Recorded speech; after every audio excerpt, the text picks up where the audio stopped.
Donc Mascotte est une société qui a été fondée en 2004 par des enseignants Mascotte a une approche particulière dans le sens où elle va à la fois s'intéresser au matériel et au développement de ressources. Donc on essaye d'avoir toujours une approche solution parce qu'on sait que ce qui se passe dans une salle de classe est souvent complexe et qu'il est important de maîtriser toutes les briques si on veut que ça se passe au mieux.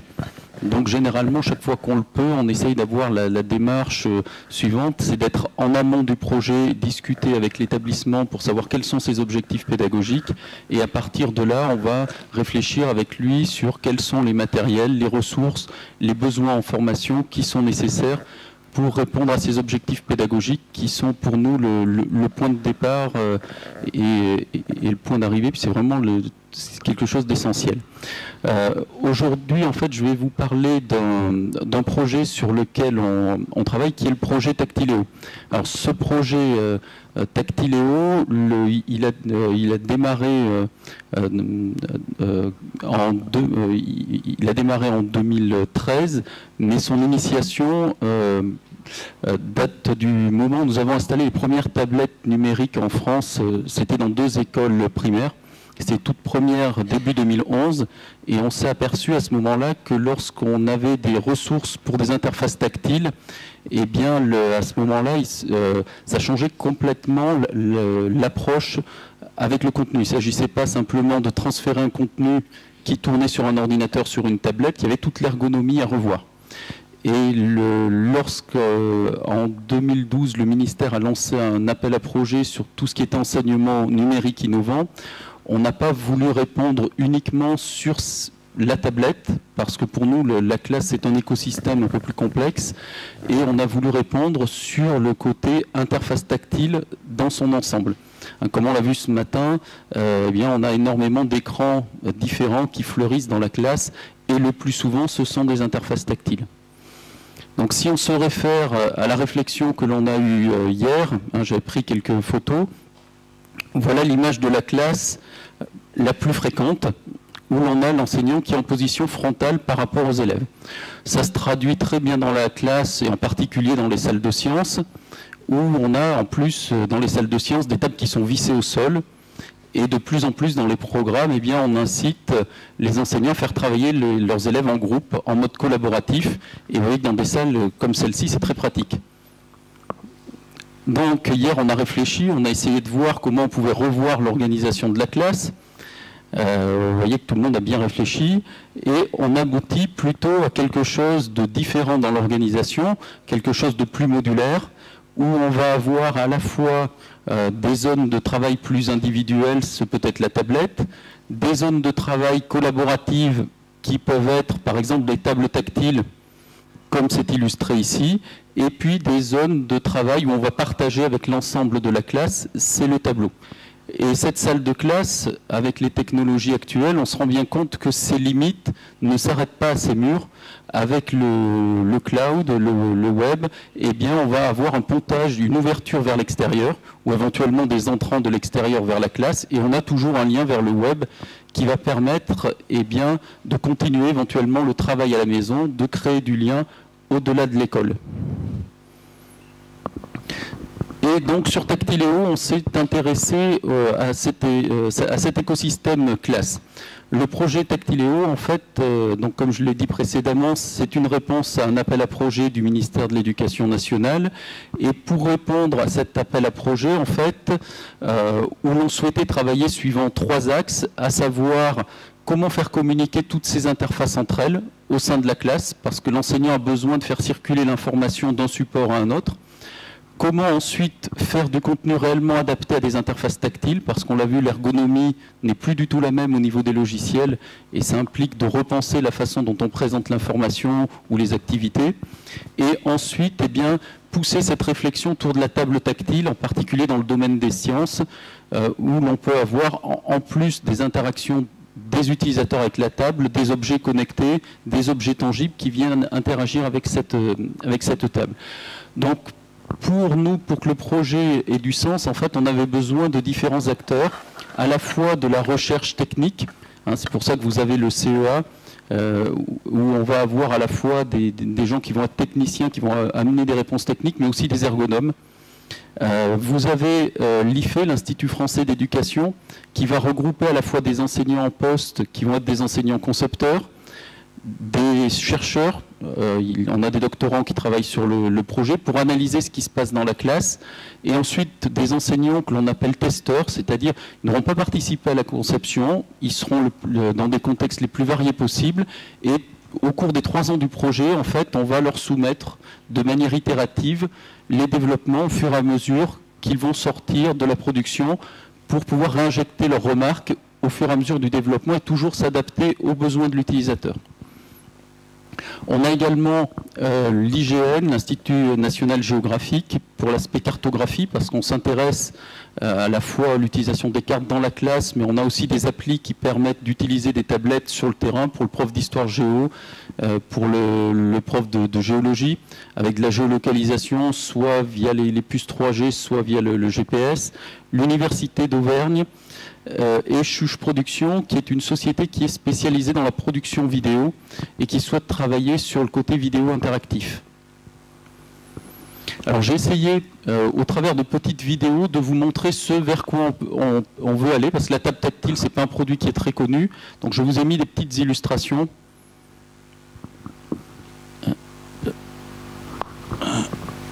Alors, sur cette table, sur cette vidéo qui est en train d'être lancée, vous pouvez constater que l'on peut faire interagir des objets qui sont reconnus par la table via des tags et qui vont permettre de faire des manipulations en réel en amenant de l'information supplémentaire. Hein, c'est ce qu'on va appeler de la réalité augmentée. Je n'ai pas de retour vidéo si elle s'est déclenchée.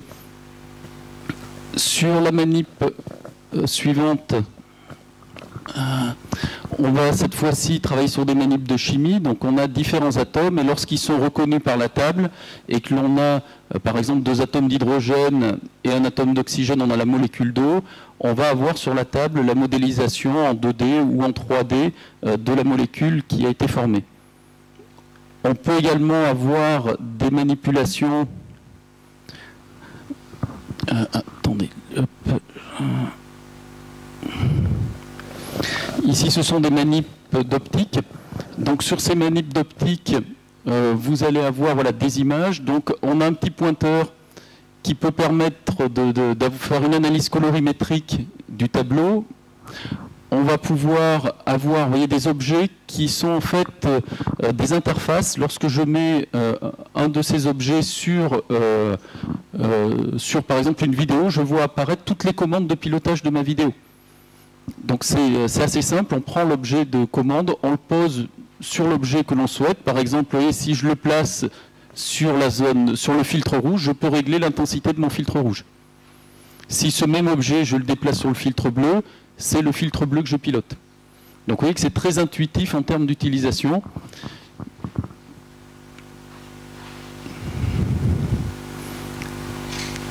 Et je suis toujours dans la phase de manipulation. Ce qui est intéressant, c'est qu'on va pouvoir faire des expériences, entre autres au collège, au lycée, avec une partie réalité augmentée que l'on ne ferait peut-être pas parce que trop compliqué, trop cher à monter. Et là, on va pouvoir placer le curseur, en fait, là où l'on souhaite, entre la partie réelle et la partie virtualisée. On n'oppose pas les deux, on les complète. Vous voyez qu'ici, on peut même placer un petit picoprojecteur. La table le reconnaît et quand je fais glisser un objet, vous allez voir, sous le picoprojecteur, l'image qui passe sous le picoprojecteur se retrouve à l'écran. Et là, si je mets un filtre devant mon picoprojecteur, je fais une analyse de la lumière. Donc vous voyez qu'on est vraiment dans un mélange d'éléments virtuels et réels. Bon, j'ai la vidéo ici qui ne s'affiche pas, c'est dommage. Donc là, on a une interface d'Exao. C'est des interfaces qui permettent de brancher différents capteurs, aussi bien des sondes à oxygène ou faire des branchements électriques. Et vous voyez qu'au fur et à mesure des branchements, en fait, on va avoir les éléments qui s'affichent sur la table et qui vont expliquer le montage qui a été réalisé.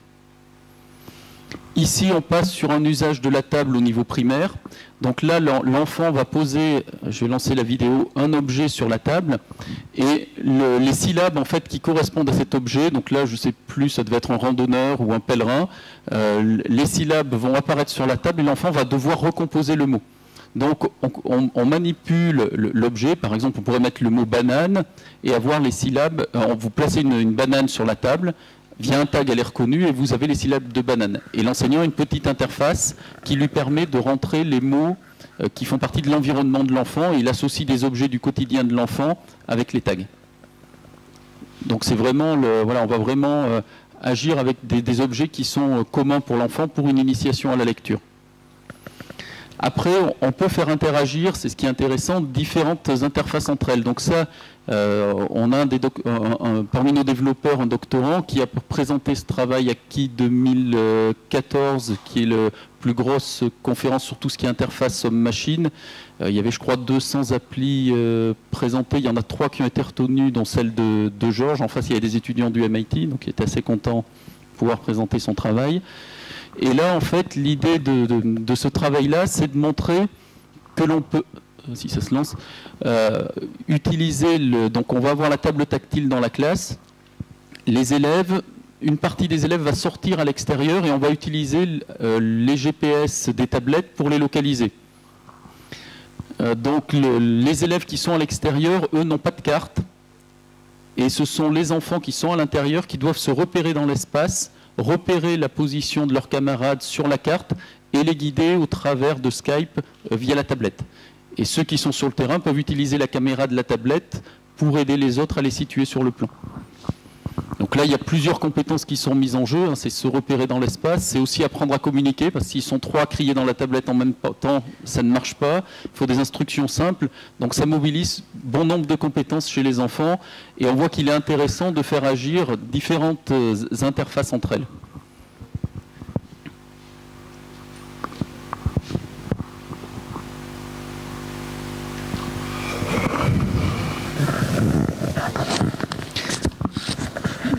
Dans la classe, on a vu ce matin qu'il y avait plusieurs écrans différents. On a vu qu'on pouvait utiliser des Kinect. Et un autre aspect du travail que nous menons, c'est d'essayer de voir comment on peut traiter un même sujet sur différentes interfaces. Parce qu'on sait que pour certains élèves, eh bien, ça va être un support papier qui sera plus pertinent. D'autres, ce sera un support tablette parce qu'il est individuel où ils vont pouvoir se concentrer. D'autres, peut-être un support table parce qu'en interagissant avec les autres, ça va renforcer leur apprentissage. Et on a vu qu'avec la Kinect, eh bien, le fait d'être en mouvement, d'être dans quelque chose qui était peut-être plus ludique, ça allait permettre de capter leur attention, alors que sur des supports classiques, on ne pourrait pas le faire. Donc ici, vous avez une copie d'écran sur cette partie, alors c'est la partie en haut à gauche où vous voyez un petit train. En fait, c'est la surface de la table tactile. Le petit train se déplace dessus et si vous voyez bien, il y a des trous sur le rail. Et là, l'enfant, vous avez une suite mathématique qui est faite, alors là on est pour des enfants assez jeunes, mais c'est une suite mathématique faite de carrés et de triangles. L'enfant a des formes géométriques, donc c'est des cubes ou c'est des triangles, on est sur la table tactile, et il va devoir mettre, avant que le train ne passe, la bonne forme. Ensuite, on travaille toujours sur ces suites, et là c'est une petite histoire qui se passe sur la tablette, donc l'enfant a une histoire concernant c'est Max et la sorcière. Donc il lit l'histoire et à un moment de l'histoire, s'il veut avoir la suite, il va devoir réaliser des exercices mathématiques pour avoir la suite de l'histoire. Et on va retrouver ces exercices sur la suite mathématique liée aux formes que l'on a vues tout à l'heure. Je laisse la vidéo continuer. À côté, on est toujours sur ces suites mathématiques, mais cette fois-ci, on utilise la Kinect. Donc vous avez le dispositif en situation au bas de l'écran, à droite, et en haut, eh bien, vous avez l'animation qui va se déclencher. Donc l'enfant est représenté par un petit robot. Donc vous voyez, et vous avez les objets, et l'enfant va devoir sauter pour attraper le bon objet, ou au contraire se baisser si l'objet est en bas. Donc vous voyez que tout à l'heure, bien vous avez vu des activités, c'était intéressant. On a vu que la Kinect, l'enseignant peut le programmer pour faire ses propres activités, donc c'est intéressant pour ça. On a un produit qui est relativement économique, hein, c'est pas très cher une Kinect. Et à côté de ça, on peut avoir derrière, si on met des développements un peu plus poussés, un environnement graphique assez ludique, mais dont le but sera toujours de faire travailler l'enfant. Donc vous voyez, on arrive à mixer les supports. Le point suivant, donc là on était sur toutes les activités autour de la table, et le point où on est le plus avancé dans les développements, c'est cette partie Tactileo Cloud. Cette partie Tactileo Cloud, en fait, ça correspond à la partie exercice pour interface tactile. On avait en fait deux façons d'aborder le problème. Soit on faisait comme on avait l'habitude de faire avant, c'est-à-dire qu'on mettait une équipe d'auteurs avec un directeur de collection qui allait nous écrire des scénarios, et une fois le scénario écrit avec toutes les interactions, on donnait ce scénario au développeur, mais à chaque fois qu'une équipe produisait, c'était une équipe de développement qui allait être mobilisée. Donc on a préféré prendre le problème à l'envers, on a identifié toutes les typologies d'exo, tout au moins les plus fréquentes, que nous proposaient les auteurs, enseignants, et on a demandé aux développeurs de faire un générateur d'activités qui permette ensuite à l'enseignant de faire directement ces exercices pour éviter de reprogrammer à chaque fois. Alors ça présente un double avantage, c'est qu'on peut avoir aussi bien un contenu éditorialisé qui va permettre par exemple une évaluation par compétence, mais on peut aussi mettre l'outil dans les mains de l'enseignant qui va pouvoir lui-même faire ses exercices et éventuellement compléter un contenu éditorialisé puisqu'on sera sur la même plateforme. Donc tous les exercices qui sont générés sont adaptés aux interfaces tactiles. On va gérer tous les glissés, déposés, des cartes à légender. Enfin, on a balayé pas mal d'exercices et la base d'exercices va s'enrichir. On a un suivi individualisé en direct et où que soit l'enfant, parce qu'en fait, toute la solution est hébergée sur le cloud. Donc en fait, que ce soit un enfant, un étudiant, qu'il soit dans l'établissement ou chez lui, l'enseignant sait exactement où il en est de sa progression. Et on l'a voulu multiplateforme parce qu'on sait que de plus en plus dans les établissements, eh bien, on a différents devices qui sont présents. Donc on va avoir en fait des applications pour accéder aux exercices, aussi bien sous des stores Android, Apple, Windows, aussi bien tablette que téléphone.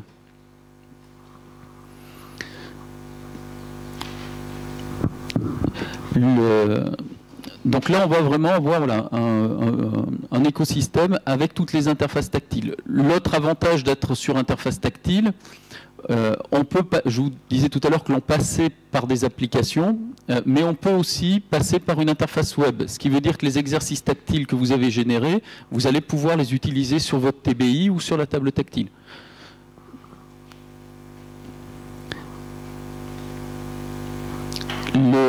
Je vais vous montrer voilà, à quoi ressemble l'interface pour l'enseignant et vous allez voir qu'en fait, on va pouvoir intégrer déjà des ressources existantes.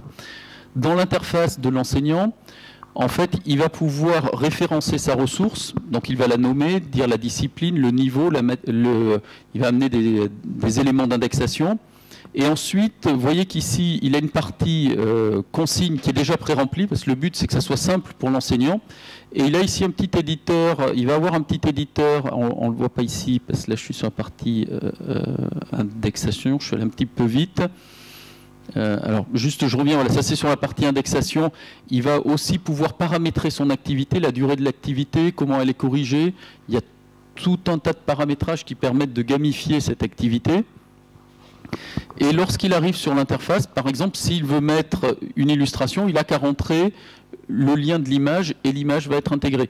Il a un petit éditeur HTML qui va lui permettre en fait d'insérer des vidéos existantes qu'il pourra prendre soit sur son ordinateur, soit sur le web. Il peut mettre des photos, il peut mettre du texte, il peut le modifier comme il veut. Donc c'est quelque chose qui est très ouvert pour l'enseignant et qui lui permet de récupérer des ressources existantes et à partir de ces ressources de créer des exercices. Donc là, par exemple, eh bien, l'enseignant a importé une vue 3D du cœur et vous voyez qu'il y a des petites étiquettes que l'élève va devoir déplacer au doigt pour légender correctement l'exercice. Donc l'enseignant va ensuite pouvoir pousser ses exercices de manière individualisée auprès de ses élèves. Il a la liste des élèves et il va affecter un exercice aux élèves de son choix. Donc il peut très bien, dans une même classe, affecter le même exercice mais qui aurait été rendu un petit peu plus difficile pour certains élèves qui, eux, sont un petit peu plus pointus sur le sujet, au contraire, avec plus d'aide pour d'autres élèves. Donc les élèves ont l'impression de faire le même exercice, on ne va pas leur dire « Ah ben oui, il y a l'exercice des bons ou des moins bons ». On va donner des exercices sur la même thématique, mais qui auront avec plus ou moins d'aide pour que tous les élèves soient en situation de réussite. L'enseignant sait exactement où sont ses élèves. Vous voyez qu'ici on a une liste d'élèves, on a la liste des questions et on sait si les élèves ont répondu correctement, n'ont pas répondu ou n'ont pas su répondre. Mais après je peux aller sur des analyses beaucoup plus fines et je peux regarder question par question le taux de bonne ou de mauvaise réponse, avoir des analyses à l'échelle de la classe. Je peux regarder où en sont mes élèves. Est-ce que tous les élèves avancent au même rythme? Ou vous voyez, comme ici, je peux voir que j'ai un élève qui est un petit peu à la traîne, et à ce moment-là, je vais peut-être aller l'aider. Et c'est là que l'importance de l'enseignant qui va pouvoir faire une remédiation auprès de cet élève est importante pendant que les autres sont en autonomie. Voilà, donc j'ai essayé de vous faire un balayage assez rapide du projet qui comporte plein de facettes. Je vous remercie de votre attention.